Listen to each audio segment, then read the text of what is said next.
Nurse Zanara only meant to check the human's leg wound. She didn't expect the bulge, the moan, or the planetary scandal that followed. The first time Nurse Zanara touched a human, she nearly triggered a galactic incident. It was supposed to be a simple medical evaluation, a routine wound check.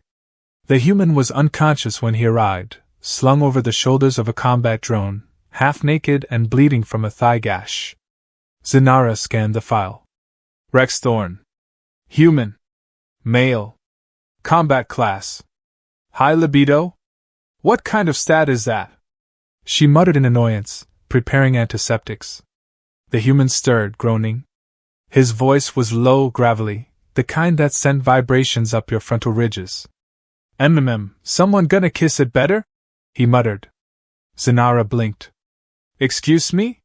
He opened one eye and grinned. Sorry. Battle trauma. Makes me flirty.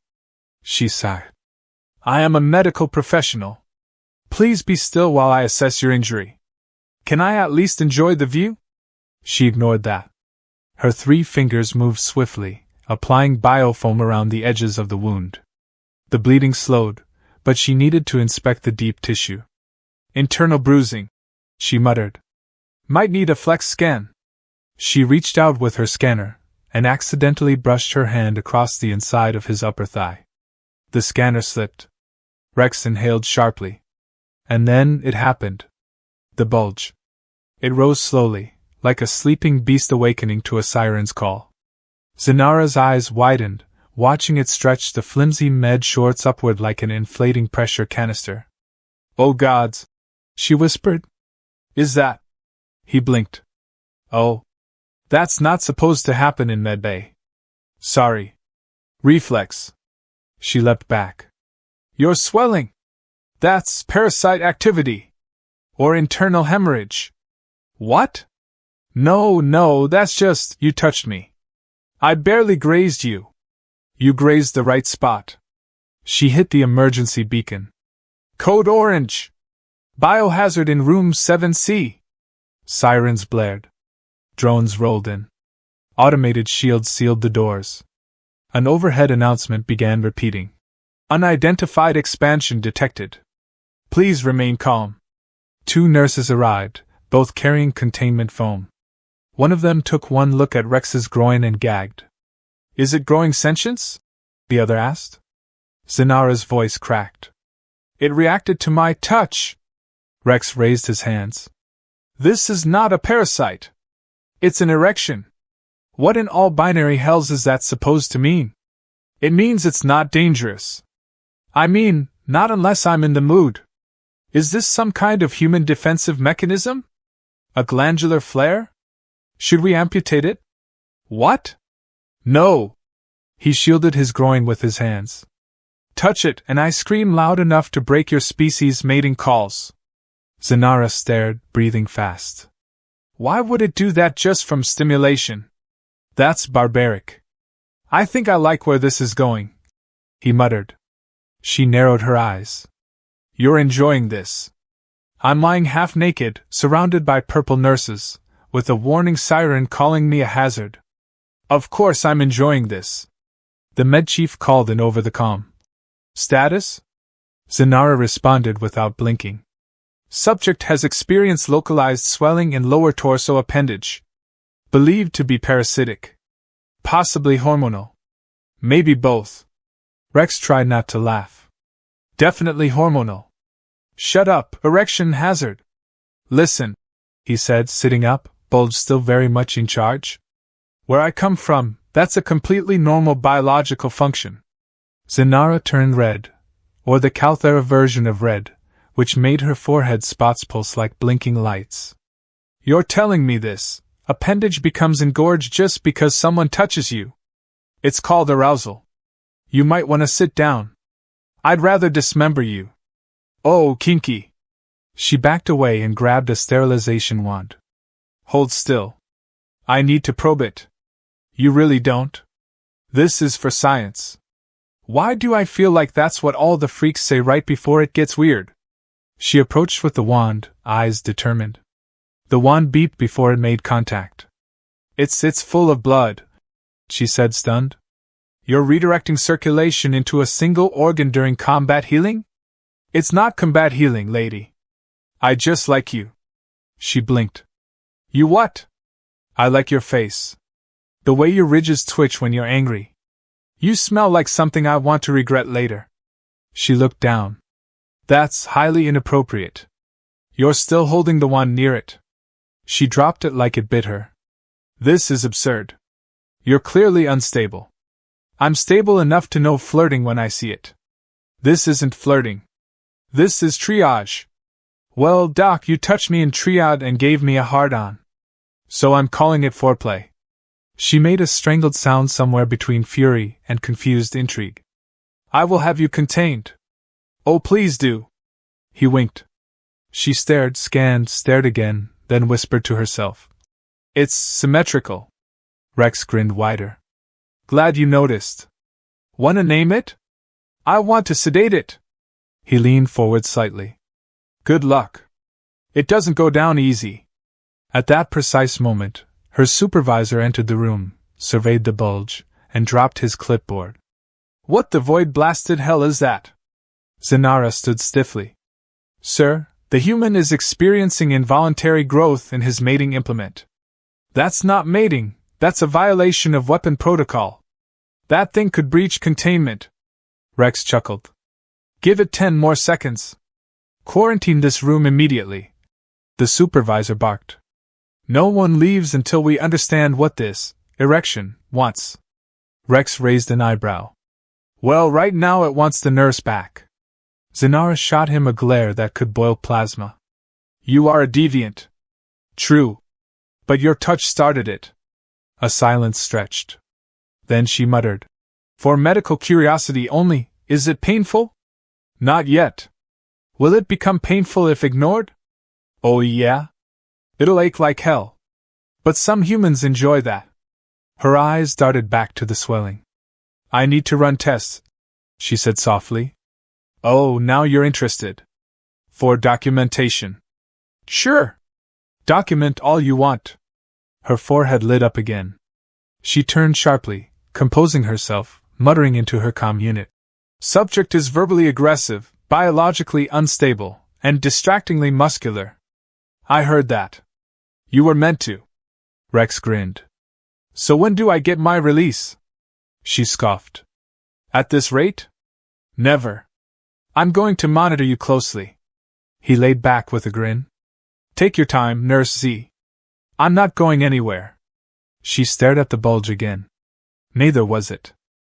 2 hours later, Rex was locked inside a transparent chamber labeled Specimen under hormonal influence. There was a glowing sign blinking over his head.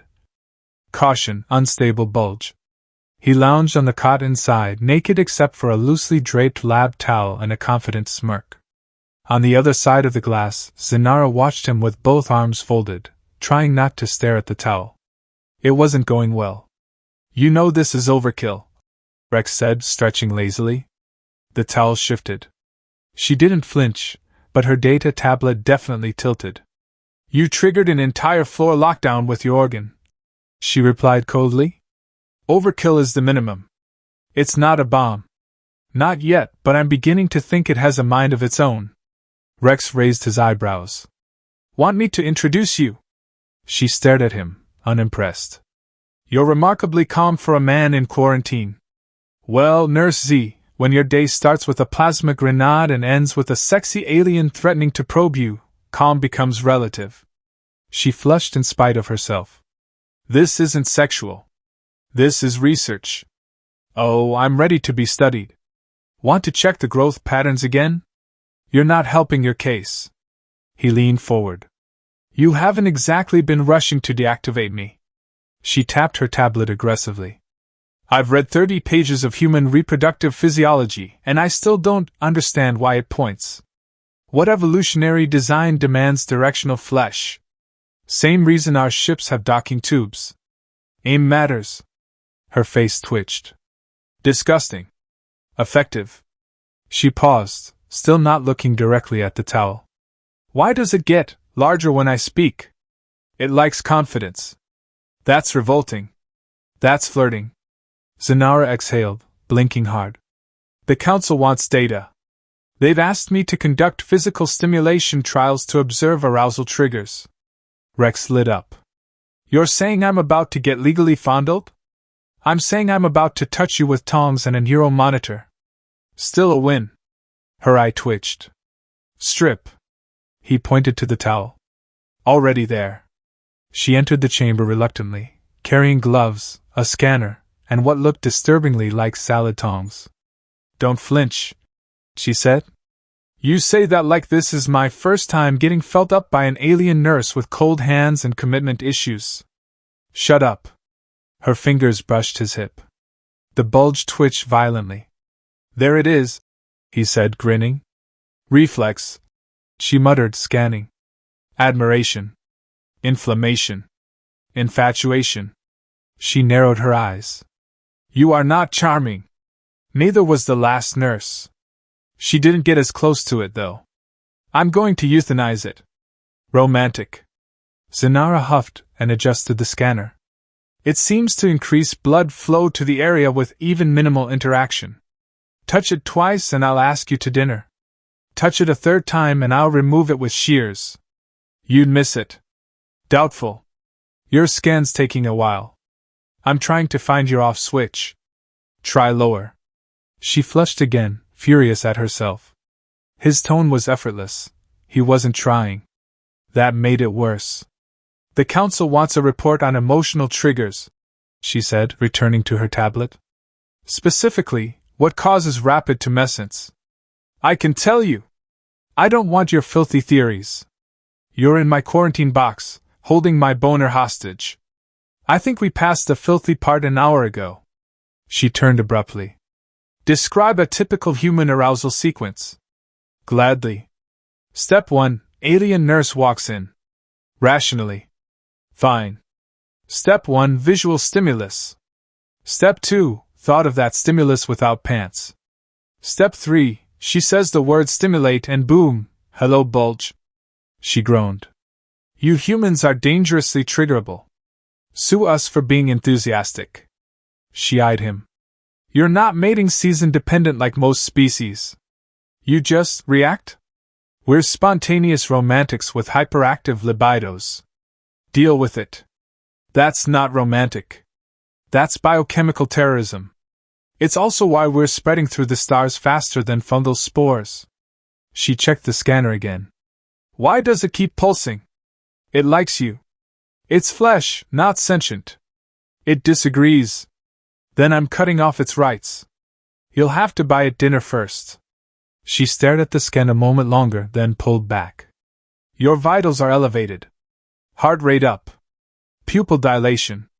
Mild sweat response. Classic signs of attraction. Classic signs of manipulation. You make me nervous. You make me homicidal. You keep touching me. For research. He smiled. You want to know what makes it swell? Try compliments. She raised an eyebrow. Your hair is marginally acceptable. Little more effort. Your face doesn't make me nauseous. Getting closer. Your anatomy is statistically above average for your species. He smirked. There it goes. Zenara blinked as the scanner beeped rapidly. That was a compliment. Exactly. Disgusting. Effective. She stepped back. The council wants one more test. Oh, there's more? She sighed. They want to test interspecies compatibility. His smile froze. Wait, like sex? She cleared her throat. Simulated. Brief. Clinical. His eyebrows shot up. Simulated sex? You mean space dry-humping? Absolutely not. You mean yes. I mean clothing remains on. I mean it won't help. She narrowed her eyes. You'd enjoy that, wouldn't you? I've been bricked up in a glass box while you talk dirty science at me for 6 hours. I'd enjoy a handshake at this point. Zenara glared at him.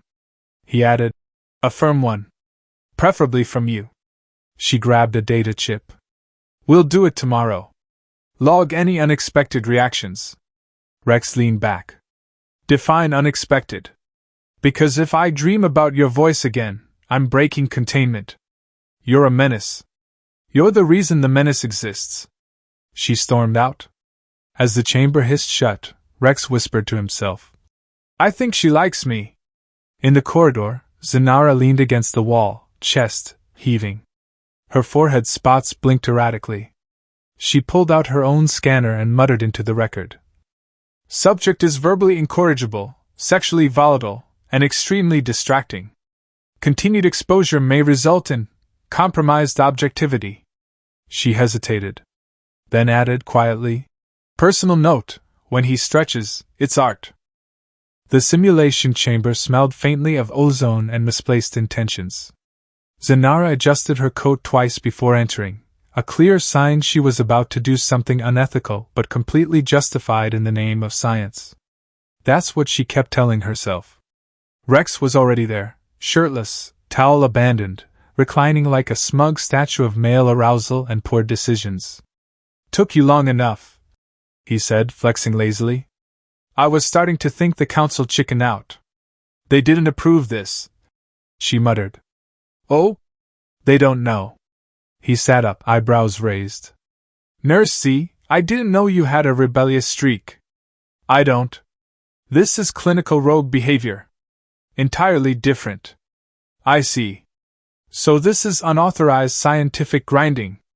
Simulated compatibility testing. Dry humping with spreadsheets. She ignored him, pulling out a handheld scanner, a gel lubricant sample, and something that looked suspiciously like a neuropleasure limiter. What's that for? He asked, eyeing the device warily. Failsafe. In case you try to thrust. You're putting a governor on my hips? Yes. Sexy. You're impossible. You're blushing. I don't blush. I recalibrate vascular flow.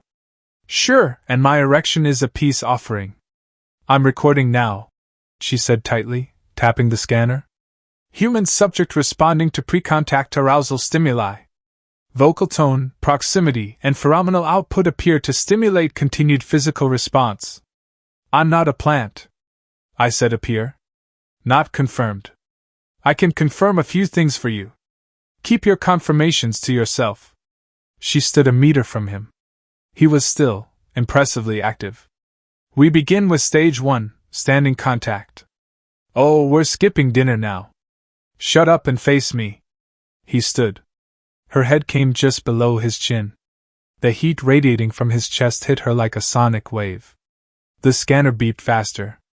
Her breath hitched. She extended a hand, touched his shoulder, then his chest. Contact established. You're not even pretending this isn't turning you on. I am maintaining professional focus. He leaned in, lips brushing the air between them. Professional focus is hard around here. So is everything else. She snapped. He laughed. You're getting better at this. She touched his waist. The scanner shrieked. She yanked her hand back. Why is it louder now? Because it's measuring both of us. I'm not aroused. You're trembling. It's cold. I'm warm. Want to share body heat? You want to be thrown out an airlock? Depends. Will you be there? She stared at his mouth for 1 second too long. Next phase, she said abruptly. Simulated pelvic proximity. You mean? Stand still. I've heard that before. She stepped closer, pressed her hips against his. The scanner beeped like it was about to explode. Her breath caught. His pulse spiked. He didn't move. Well? He asked. I can feel it. I'd be concerned if you couldn't. It's like pressing against a small animal trying to escape. That's just ambition. This is absurd. This is amazing. She looked up. If you kiss me, I will report you. If you kiss me, I'll beg you to report it louder. You're infuriating. You're addicted. She should have pulled back. Instead, she stayed there, body to body, her scanner buzzing uselessly as heat coiled in her spine. His hands hadn't touched her, but she could feel the gravity of them, patient, coiled, waiting. She finally stepped back.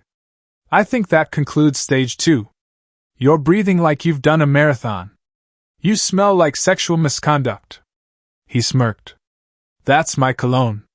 Now for final contact, she said, voice brittle. Full body pressure. Just 5 seconds. To simulate compatibility. Simulate away. She stepped forward. He enveloped her, slowly, deliberately. Their bodies fit too well. She swore under her breath. His hands didn't grope, didn't grab, he simply held. 5 seconds, she whispered. 1, he said near her ear. 2. His voice was low, like silk over embers. 3, he whispered. You're shaking. No, I'm not. 4. Your heart beats in your lips. 5.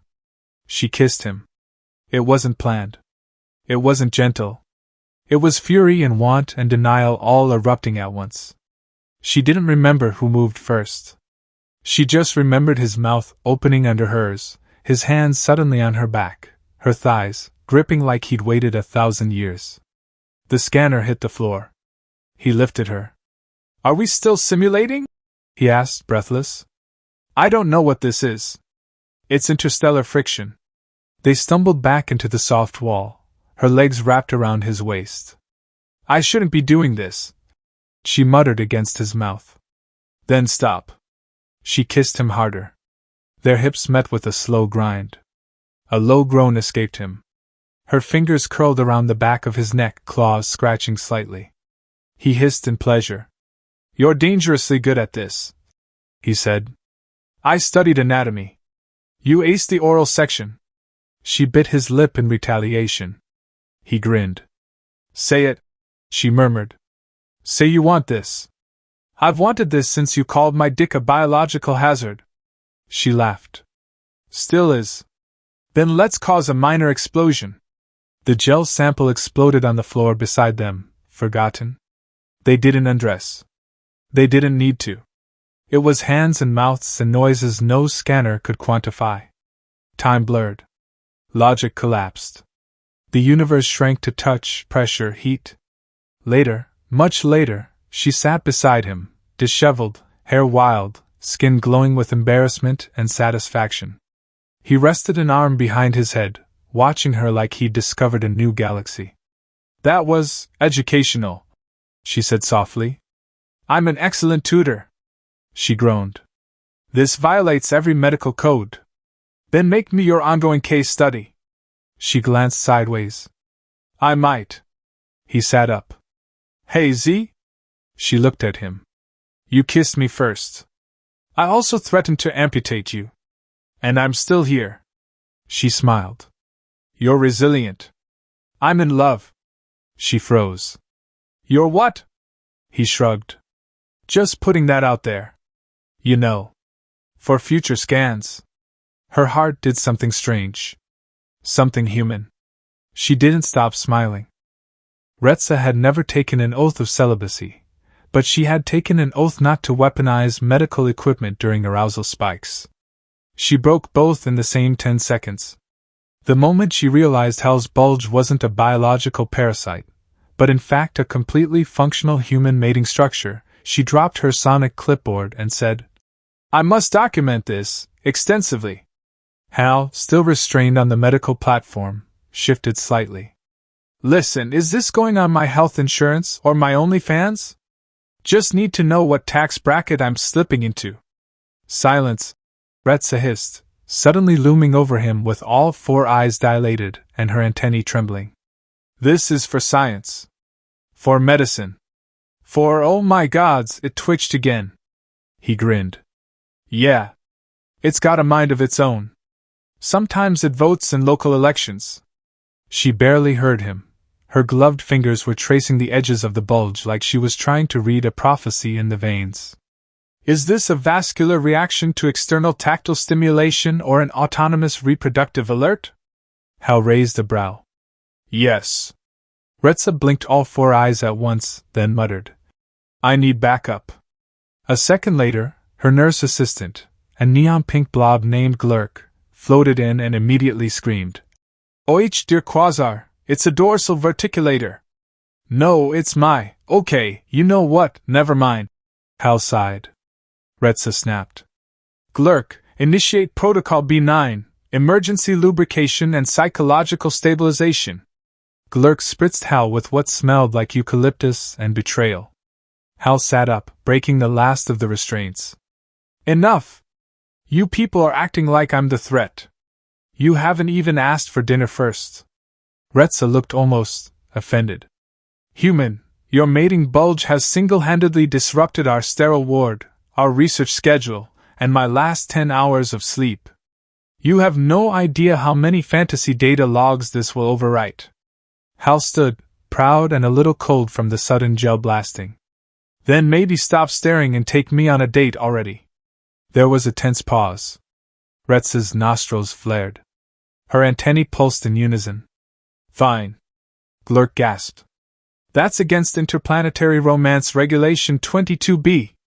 Retsa waved her hand. Regulation 22B doesn't apply when the reproductive subject is categorized as unclassifiable with extreme prejudice. Wow, Hal muttered, grabbing a towel. So I'm basically a sexy health hazard. Exactly. The date that followed was unorthodox. Retsa took Hal to the mess hall, which, to be fair, sounded like a euphemism but actually served nutrition cubes and neutron ale. They talked over drinks, but every time Hal reached for a cube, Retsa made a note on her pad. You know you're not legally allowed to dissect me if we make out, right? He asked between sips. I haven't decided yet. There was chemistry. Real, awkward, irrational chemistry. Retsa laughed at Hal's jokes, though she always annotated them in a log titled Sexual Humor, Primitive Class. Hal appreciated her curiosity, her long, slithering hair, and her utter inability to understand sarcasm. It was like flirting with a very hot encyclopedia. By the end of the night, she leaned in and said, Human, I would like to observe your mating bulge again. Preferably without your pants this time. Hal blinked. Damn. That's the most honest thing anyone's ever said to me on a first date. They returned to the med bay, though it looked less like a sterile lab now and more like a weird honeymoon suite from a space-themed motel. Retsa dimmed the lights to intimate examination mode. Hal unzipped slowly. Retsa inhaled like a priestess about to read forbidden scripture. Magnificent, she whispered. It has a name, you know, Hal said, smirking. Derek. She paused. Why? No idea. Felt right. Then she touched him again. Instant reaction. The bulge twitched with pride, glory, and perhaps a little performance anxiety. She giggled. Giggled. The alien nurse who once dissected a planetary worm while humming opera giggled like a schoolgirl with a crush and a scalpel. She ran a scanner over him. Vitals stable. Pulse elevated. Male subject appears to be smug. Accurate. Then, something unexpected happened. Glurk burst in, waving a warning hologram. We've got a code thirst. Repeat, code thirst. The ship AI just updated our sexual protocols and issued a warning. Too much exposure to the human bulge causes interspecies obsession. Hal turned. Obsession? Glurk nodded gravely. 3 nurses are already writing poetry about your thighs. One just proposed to your jeans. Retsa growled. I will fight them. Hal raised a brow. You jealous? I am possessive, not jealous. There is a difference. One leads to courtship, the other to murder. Noted. For the record, I dig the murder energy. They stared at each other. Tension thick as zero-gravity gravy. Retsa grabbed him by the hips and growled. This ends one of 2 ways. Either I fully study this Derek for science, or I use him for purposes beyond the scope of any grant proposal ever written. Hal tilted his head. Why not both? Retsa kissed him. It was electric. Literally. Her species had mild bioelectric pulses that made the kiss feel like licking a battery wrapped in velvet. Then came the entanglement. Her limbs coiled around him in ways no Kama Sutra ever dared to imagine. They collapsed into a bed that adjusted based on moaning volume and awkward apologies. And somewhere in the madness, amidst the gasps, scientific notes, interspecies lube jokes, and declarations of, for research purposes, They both laughed. A lot. The kind of laugh that echoed across galaxies. Later, sweaty and statistically dehydrated, Hel lay back and muttered, "So, what happens now?" Retsa nuzzled into him, her voice soft and sultry. "Now, I update your medical file with a note, caution. Bulge is considered a Class 4 romance hazard. Side effects may include obsession, dehydration, and falling in love." Hal chuckled. "You fell for me, didn't you?" She paused. Then whispered, "Shut up, Derek.